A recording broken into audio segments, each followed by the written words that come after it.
या देवी सर्वभूतेषु विष्णुमायेति शब्दिता नमस्तस्यै नमस्तस्यै नमस्तस्यै नमो नमः।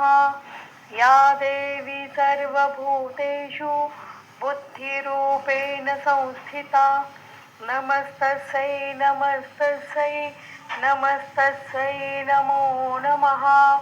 या देवी सर्वभूतेषु शक्तिरूपेण संस्थिता नमस्तस्यै नमस्तस्यै नमस्तस्यै नमो नमः।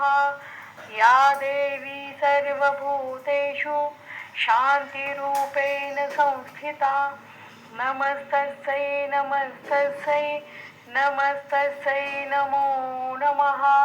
या देवी सर्वभूतेषु लक्ष्मीरूपेण संस्थिता नमस्तस्यै नमस्तस्यै नमस्तस्यै नमो नमः।